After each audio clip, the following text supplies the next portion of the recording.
कोशिश करें अपनी तरफ से आपको रिलैक्स करने की, आपको काम काम काम काम फील कराने की अपनी तरफ से छोटी मोटी कोशिश करें। तो उसके लिए ये मैं इसलिए कह रहा हूँ कि आई एम श्योर आप ऐसे कई लोग होंगे जिनके अब एग्ज़ाम से कुछ आने शुरू हो गए होंगे और उसका स्ट्रेस कहीं ना कहीं खाया जा रहा होगा। तो उसी से रिलेटेड मैंने सोचा कि क्यों ना एक वीडियो बना के तैयार करें। And I will use different types of sounds which I will hope will relax you, which will relax you. Hopefully, you can see this in between your like studying जो सेशन होता है उसके बीच पे आप ये देखें। तो सबसे पहली चीज़ तो मैं यही कहूँगा कि नो नीड टू वरी, बेफालतू में बहुत ज़्यादा स्ट्रेस या टेंशन लेने की ज़रूरत नहीं है, क्योंकि दिमाग के अंदर आप बेफालतू का अगर टेंशन अपने डालते रहेंगे तो उससे प्रॉब्लम ये होगी कि आपकी स्लीप पर भी असर पड़ेगा, बिकॉज स्ट्रेस का एक बहुत बड़ा असर जो है वो स्लीप पे पड़ता है। और अगर स्लीप पे आपके असर पड़ेगा देन अगर स्लीप पे असर पड़ेगा तो फिर आपकी ओवरऑल जो बॉडी की एनर्जी है वो बहुत कम हो जाएगी, और अगर बॉडी की एनर्जी बहुत कम हो जाएगी तो फिर आप पढ़ नहीं पाएंगे। अब जिन लोगों के एग्ज़ाम्स है होपफुली उन लोगों का रिविजन फेज चल रहा होगा, राइट। REVISION रिविजन वाला फेज अभी इस वक्त चल रहा होगा। तो रिविजन करते वक्त भी ज़्यादा स्ट्रेस लेने की ज़रूरत नहीं है। जो भी पढ़ रहे हैं उसको कंसेप्चुअलाइज और इंटरनलाइज करने की कोशिश करें। कंसेप्चुअलाइज किस तरह से करते हैं, देखिए जो भी चीज़ पढ़ रहे हैं उसका रियल लाइफ एप्लीकेशन अपने दिमाग में अज्यूम करने की कोशिश करें। आप अगर कुछ मान लो जैसे हिस्ट्री से रिलेटेड है तो हिस्ट्री से रिलेटेड तो मैं यही कहता हूँ कि उसको एक कहानी की तरह अगर पढ़ो और उसको कहानी की तरह एंजॉय करो तो बहुत अच्छा होता है। अगर कुछ आपका साइंस से रिलेटेड है तो अगर किसी साइंटिफिक आप थ्योरी या डिस्कवरी या किसी ऐसी फॉर्मूले के बारे में पढ़ रहे हो तो आप अपने दिमाग में ये रेटरिक बनाओ कि जो भी कोई पर्टिकुलर एक्सपेरिमेंट है या डिस्कवरी है, अगर मुझे उसका इस्तेमाल अपने जीवन में करना होगा तो how would my life get better after using it and how my life would get worse without using it। इस तरह से अपने दिमाग में जब आप conceptualize करेंगे then it will automatically help you internalize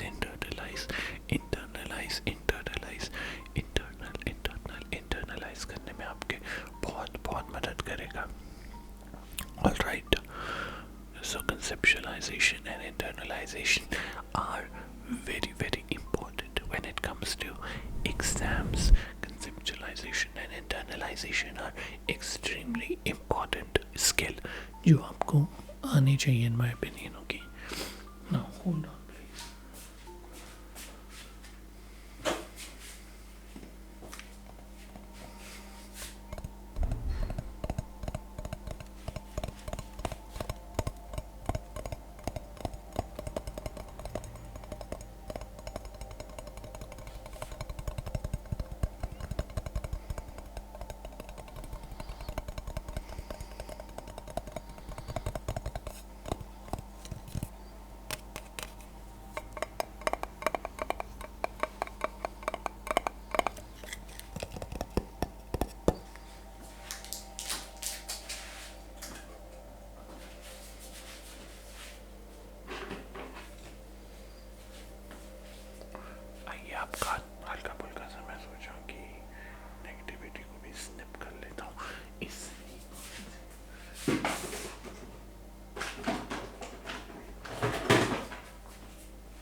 can just use this, right?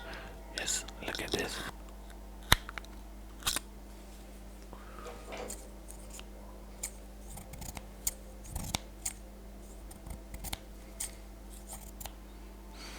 देखिए वैसे कहते हैं कि कैंची चलाना अच्छी बात नहीं होती, बट गिवन द फैक्ट कि हम इस कैंची को आपकी नेगेटिविटी को काटने के लिए चला रहे, then I think it's going to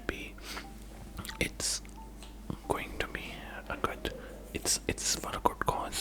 We are running it for a good cause. Okay, we are running it for a good cause, for a good cause, for a good cause. हम अच्छे cause के लिए इसको कर रहे हैं. Oops, sorry. But anyway, हमने conceptualization और internalization की बात कर ली. अब बात करते आपके स्लीप स्केड्यूल की. तो देखिए 8 घंटे की स्लीप, 8 घंटे नहीं तो 7 घंटे तक तो आप ये मान के चलो आपको स्लीप पूरी करनी है. 7 घंटे की स्लीप एक बार में पूरी करनी है, और उसके बाद आप आधे घंटे का जो नैप है वो बीच में दिन में ले सकते, 1 घंटे का भी ले सकते हैं. बट वो नैप लिया, चाय पी, फ्रेश हुए, और फिर आप अपने पढ़ाई पे या काम पे या जिस चीज़ पे आप उस पर अगर लग जाए, then it's going to be incredible for you in my opinion. It is going to be very very incredible for you in my humblest of opinion. तो उस बारे में आपको ध्यान रखना है, right? उस बारे पे आपको ध्यान रखना है. So keep that in mind as well.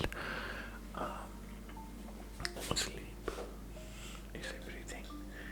Maintaining good sleep is integral. It is very integral.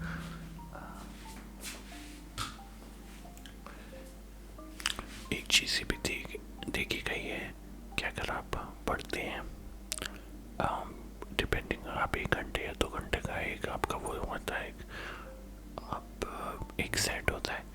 जैसे पढ़ाई को भी आप इस तरीके से समझ लो, जैसे वर्कआउट होता है, वर्कआउट में आप सेट मारते हैं, फिर आपको थोड़ा रिलैक्स करना पड़ता है. So think of studying in a very similar manner, कि आपको पढ़ के भी थोड़ा सा रिलैक्स कर लेना चाहिए. अब रिलैक्स करने के लिए I will not recommend social media और व्हाट्सएप, क्योंकि उसका लूप होता है, और उसके लूप में आप एक बार फंस गए तो फंस गए. I would recommend you to play some game like mini game on your phone. अब बहुत सारे इस तरह के आपको गेम मिल जाएंगे प्ले स्टोर पे, जो माइंड पजल के लिए, माइंड को रिफ्रेश करने के लिए बहुत अच्छी होती है, जिसमें विजुअल स्टिमुलस आपको बहुत अच्छा मिल जाता है. उस प्रकार के गेम के लिए कोई बहुत बेसिक सिंपल सा पजल गेम हो सकते हैं. Nothing that will put load on your mind, but something that will distract you with visuals and colors and sound. इस प्रकार के खेले बढ़िया होता है, राइट? दिमाग को भी थोड़ी सी ब्रीदर मिल जाता है, and ultimately it is going to help you in a great amount. आपको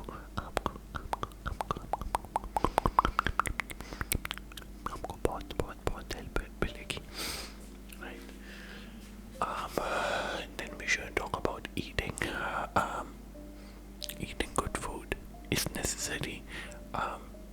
Staying hydrated is more than necessary. पानी पीना is important.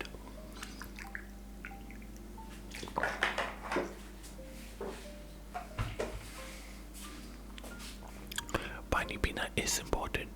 कार्ब्स लेना भी इम्पोर्टेंट है, पर बहुत ज़्यादा नहीं लेने, और ऐसी चीज़ें नहीं खानी जैसे सुस्ती है, जैसे चावल होते हैं. चावल नहीं खाने. चावल खाने से सुस्ती आती है, और बहुत ज़्यादा भी नहीं खाना, ओवर ईटिंग भी नहीं करनी, उससे भी सुस्ती आती है. अच्छा खाना नॉर्मल क्वांटिटी में खाएं. पढ़ाई करते वक्त अगर आपको कुछ स्नैक्स खाने तो आप वो खा सकते हैं, right? But again nothing to unhealthy. आप कुछ थोड़ा हेल्दी टाइप के स्नैक्स ही खाएं तो ज़्यादा अच्छा होगा, राइट? ड्राई फ्रूट्स खा सकते हैं आप. Dry fruits are very very good. Dry fruits are very very good. sky. That will be fantastic for you. उसके बाद बात करते हैं अब अल्टीमेटली बात करते हैं माइंडसेट की, क्योंकि mindset is everything when it comes to achieving something. Mindset की बात करें तो होपलेस माइंडसेट नहीं रखना है, अननेसेसरी स्ट्रेस वाला माइंडसेट भी नहीं रखना है कि अब दिमाग में ये लेके बैठ गो कि यार मैंने तो ये भी नहीं याद किया, मैंने तो ये भी नहीं याद किया, मैं तो ये भी तैयारी किया, वो भी तैयारी किया। इस तरह का माइंडसेट जो है ना वो negativity it breeds negativity. So you need to try your very best to not breed that negativity inside of you. तो आपने ना इस चीज़ का बहुत बहुत बहुत बहुत बहुत बहुत बहुत बहुत अच्छे से ख्याल रखना है। बाकी फिजिकल एक्सरसाइज इज इम्पोर्टेंट। मालिश करवाना इज ऑल्सो गुड।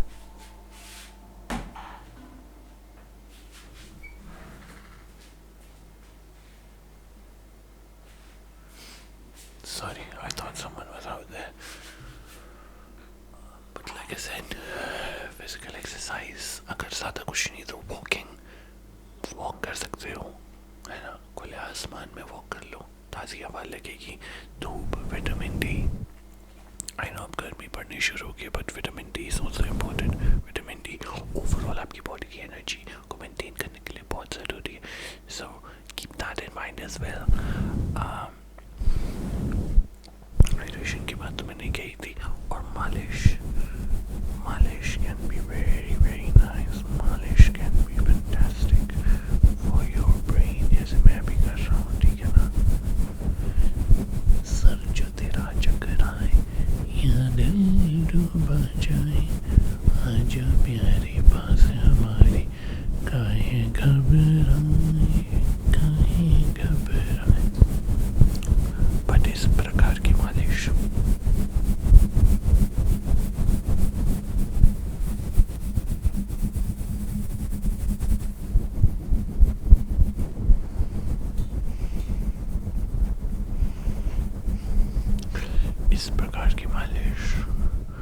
आपको बहुत अच्छा महसूस करवाएगी, in my opinion. So get a good मालिश, get a good haircut. Alright, rinse your face with cold water, ठंडा पानी एक काफ़ी अच्छा आपको एनर्जी बूस्ट देगा, उससे अपना मुंह धोना, एनर्जी मिलेगी। सो these are some of the things जिनका आपको ख्याल रखना है। मैं उम्मीद करता हूँ कि जो कुछ मैंने आपको आज बताया that has been very very useful